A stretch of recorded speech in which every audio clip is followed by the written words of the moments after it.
आबासाहेब, काहीही करून शैलेंद्रला लग्नासाठी राजी करायलाच हवं. राजी करायला पाहिजे म्हणजे काय बी झालं तरी त्याला पाटील साहेबांच्या पोरीशी लगीन करावंच लागल. अहो अहो ऐकलं का? शैलू घरात कुठेच नाहीये. नाही म्हणजे गेला असेल बाहेर कुठेतरी. येईल. कशापायी एवढी बॉम्ब करताय? नाही म्हणजे मी घरात सगळीकडे शोधलं, कुठेच नाहीये तो घरात. मी बाहेर गेले तर बाहेर शिरप्या भेटला. तो सांगत होता शैलू बॅग घेऊन रागारागानं कुठेतरी बाहेर गेला म्हणून. देवेंद्र, फोन लाव त्याला.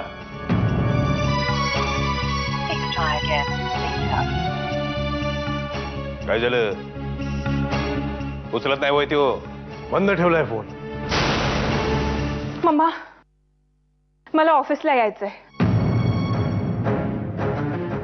मम्मा प्लीज नाही म्हणू नकोस, मला ऑफिसला येऊ दे. त्याची काहीही आवश्यकता नाहीये. अगं पण मम्मा. बस. हे बघ रेवती, चॅनल या आधीही चालत होतं आणि आताही चालतंय. तसं नाहीये मम्मा.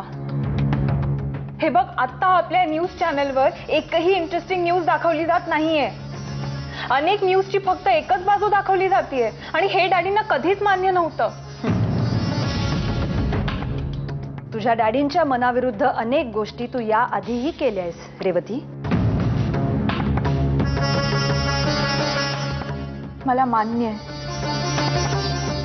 माझ्या हातून चुका झाल्या होत्या हे मला मान्य आहे. पण आता मी चॅनल मध्ये येतेय ते फक्त चॅनलच्या भल्यासाठीच. अगं असंच चालू राहिलं तर चॅनलचा TRP खाली येईल. समजून घेण्याचा प्रयत्न कर ग मम्मा.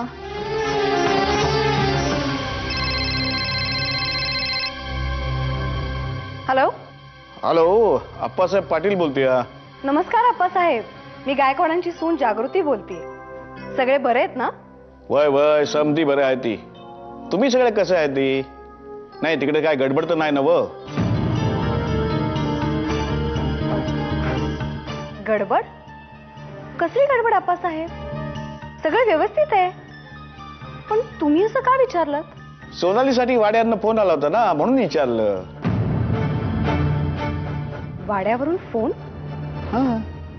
ज्या व्यक्तीने फोन केला त्यांनी स्वतःचं नाव नाही सांगितलं का? कसं आहे अप्पासाहेब, आपलं चांगलं होतंय हे सगळ्यांना बघवत नाही ना हो. नाव जर कळलं तर आबासाहेब त्या व्यक्तीची चांगलीच खबर घेतील. अगदी बरोबर बोललात तुम्ही. मी आधी सोनूला तेच म्हणलं. पुन्हा मुक्ताचा फोन होता म्हणली ती. आबा, काय झालं देवेंद्र? काय होणार आबा? सगळीकडे शोधून आलो, कुठेच सापडत नाही हा शैलेंद्र. करायचं तरी काय आता? असं कसं होईल देवेंद्र? हा? आपल्या माणसाने कोणाला हुडकून काढलं, पण शैलूच्या बाबतीत ती निकामी कशी झाली? स्वतःची आबरू वाचवण्यासाठी तुम्ही यांना गप्प राहायला सांगताय खरं, पण मुक्तानी बातमी कधीच फोनवरून त्या पाटांकडे पोहोचवलीये. नाही, ते शक्य नाही. या वाड्यात कधीच न घडणाऱ्या गोष्टी त्या मुक्ताने करून दाखवल्यात आबासाहेब. मुक्ता,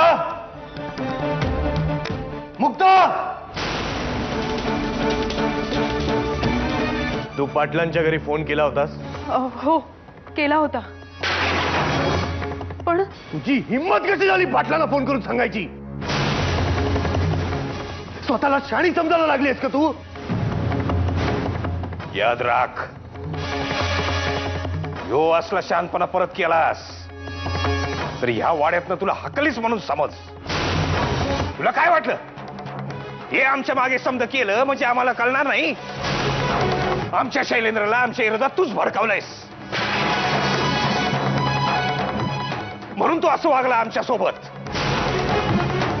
मुळात शैलेंद्र तसा नव्हताच, तुझ्यामुळे झालं हे सगळं. ध्यानात ठेव.